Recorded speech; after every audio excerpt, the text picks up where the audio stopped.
Mesdames et messieurs, merci de nous rejoindre sur la radio Télengo Maya Kivu. Bienvenue dans cette édition du journal.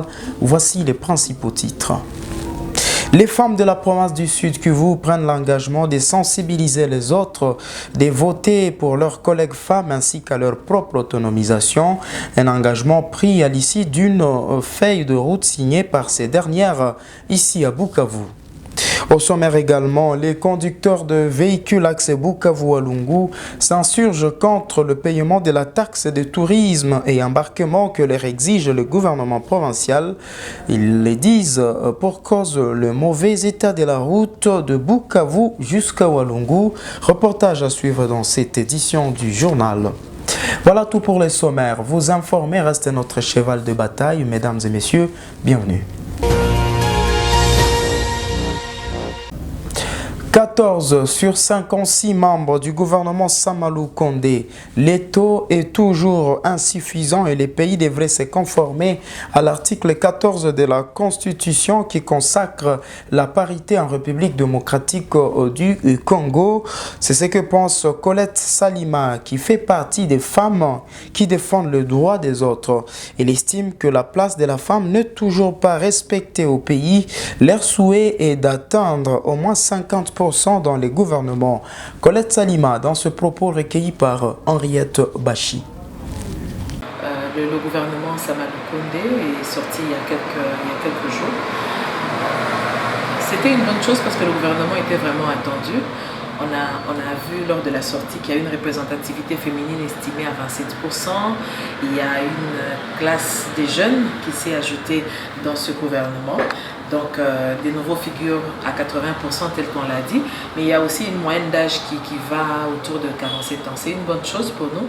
En tant que femmes, c'est vraiment une bonne chose parce qu'on a tenu compte de la représentativité au sein de ce gouvernement. On est allé à 27%.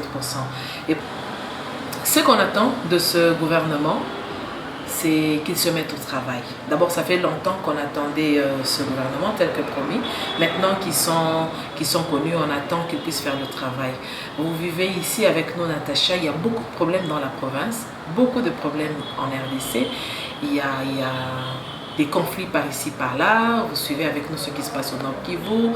Il y a des poches d'insécurité presque partout. Il y a des problèmes d'eau. Il y a des problèmes dans le secteur de l'enseignement, des problèmes dans le secteur de la santé. C'est presque partout que rien ne marche. Il y a l'infrastructure. Donc il y a beaucoup de problèmes. Et nous pensons qu'avec ce rajeunissement au sein du gouvernement, avec ces jeunes qui viennent d'intégrer le gouvernement national, ils vont venir avec des nouvelles idées. Ils vont innover, ils vont apporter un vent nouveau et ça va aider le pays à aller de l'avant. Nous attendons beaucoup d'eux, mais ce que nous voulons aussi, c'est que le président de la République puisse leur accorder les moyens de leur politique. Ils peuvent avoir la volonté, mais sans moyens, ils ne peuvent rien. Ces femmes qui sont dans le gouvernement vont aider ce pays à aller de l'avant. Voilà, Natacha. Et puis les femmes de la province du Sud Kivu prennent l'engagement de sensibiliser les autres afin de voter pour leurs collègues femmes ainsi qu'à leur propre autonomisation.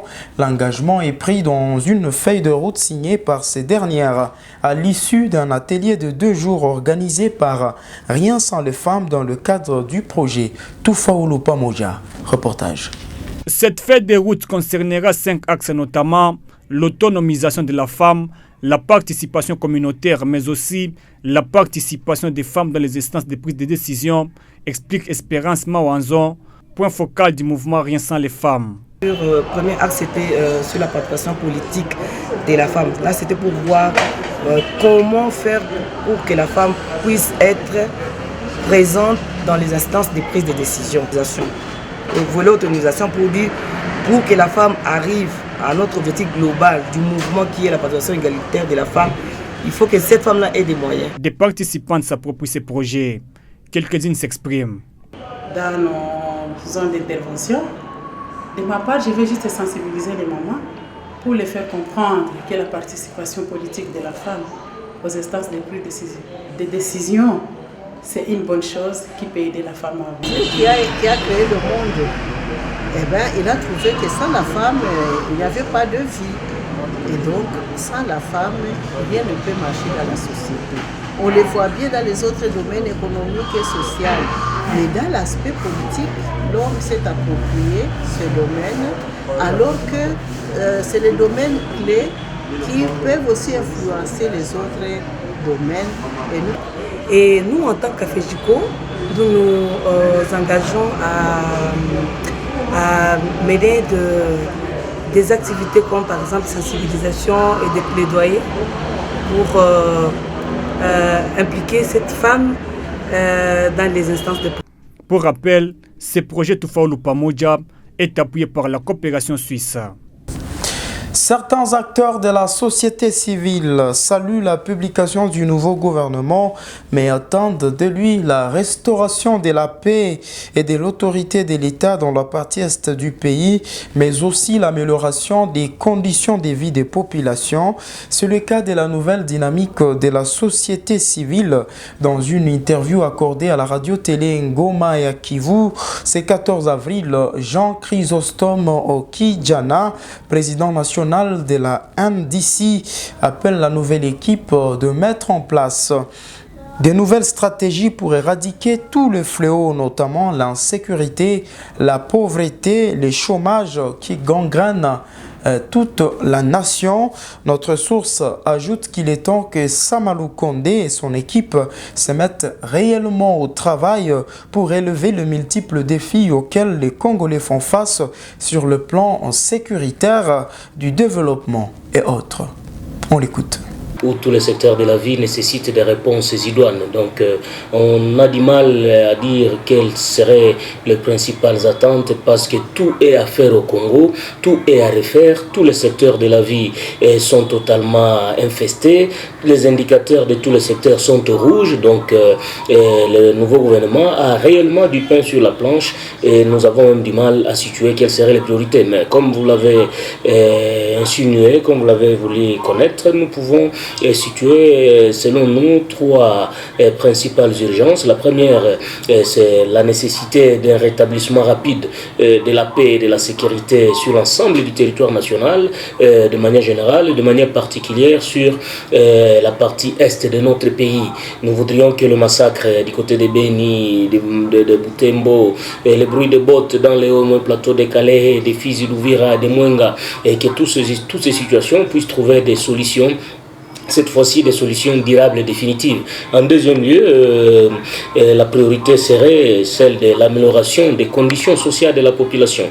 La misère de la population congolaise a atteint son paroxysme. Il revient donc à cette nouvelle équipe de mettre toutes les batteries en marche pour que le panier de la ménagère congolaise soit facilement rempli, que les fonctionnaires de l'État aient les possibilités de se faire payer sans beaucoup de problèmes. Dans le même chapitre, la société civile du territoire de Kabaré s'est réjouie à son tour de la nouvelle équipe gouvernementale conduite par Samalou Kondé et attend de cette dernière l'amélioration de la vie socio-économique de la population de Kabaré en particulier et de tout le peuple congolais en général. Reportage Eric Chocolat. Dans un entretien nous accordé ce 14 avril 2021, Emmanuel Benguea, président de cette structure citoyenne, est revenu sur la situation qui traverse le territoire des Kabaré, l'insécurité à grande échelle, la dégradation avancée et tant d'autres, tout en saluant le chef de l'État pour le choix qu'il a opéré en donnant 2 ministères aux enfants des Kabaré. Notre source demande à ces 2 ministres de mener des plaidoyers auprès du chef de l'État Félix Antoine Tshisekedi pour le développement de leur entité sur tous les plans, notamment infrastructures économique et sécuritaire. Et donc c'est une occasion pour la société civile de recommander à ce 2 fils de son territoire de passer maintenant à des actions de plaidoyer. Parce que vous allez vous rappeler qu'il n'y a pas une année que le président de la République démocratique du Congo, son Excellence M. Félix Tshisekedi, était de passage à Calais et plus particulièrement pour le territoire de Kabaré. Il avait promis construire des ports mais aussi de doter des bateaux pour les communautés du territoire de Kalehe, du territoire de Kabare, mais aussi les territoires d'Idjui. Sachez que dans le nouveau gouvernement Sama Lukonde, on note la présence de 2 ministres qui sont Madame Claudine Doussi de l'Emploi et Eustache Mouanzi de l'Entrepreneuriat et PME.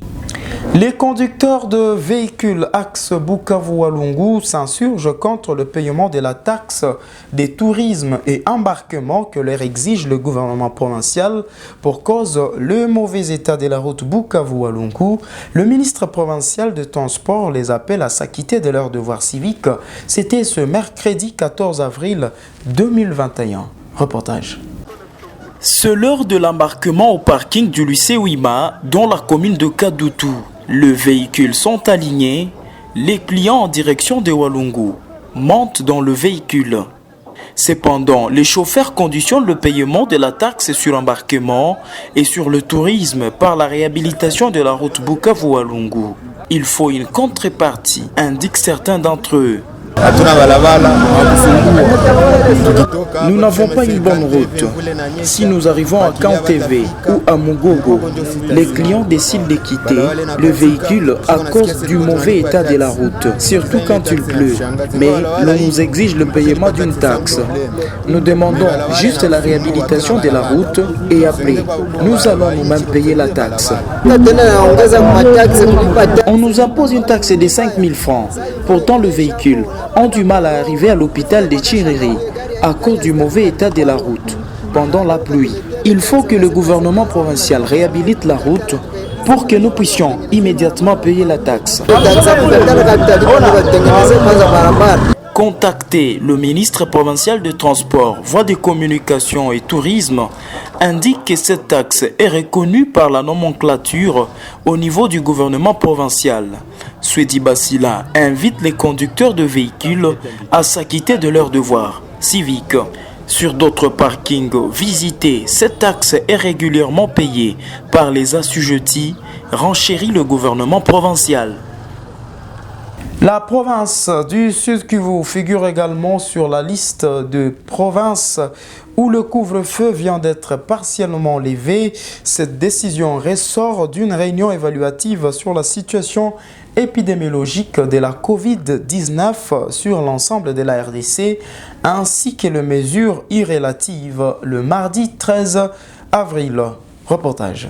Dans une réunion entre le chef de l'État Félix-Antoine Tshisekedi et la task force présidentielle, il a été décidé que cette levée du couvre-feu, c'est entre 22h et 4h du matin, et c'est là dans les provinces où la circulation du virus est très faible. Les provinces sont entre autres Kinshasa, Nord, Sud-Kivu, Ituri, Lualaba et Okatanga. Cette décision avait été prise par le président de la République le 15 décembre 2020 pour limiter la propagation de la deuxième vague du coronavirus dans le pays. À cette occasion, il a été décidé également le lancement de la vaccination contre la Covid-19 avec le vaccin AstraZeneca pour le 19 avril 2021. Une vaccination qui sera volontaire avec comme cible le personnel de santé, les personnels avec comorbidité ou maladies chroniques, entre autres, diabète, hypertension artérielle et autres. Le personnel social de base, personnes en contact permanent avec le public, seront le tout premier à être vaccinés. Il s'est de signaler que le vaccin AstraZeneca est déjà disponible au pays depuis le 2 mars 2021 et ne présente aucun inconvénient pour la population, renseigne le comité des ripostes. Voilà ce qui met fin à cette édition du journal. L'actualité reste en continu sur le www.rtnk.org. Prenez soin de vous, chaque jour est une vie. Au revoir.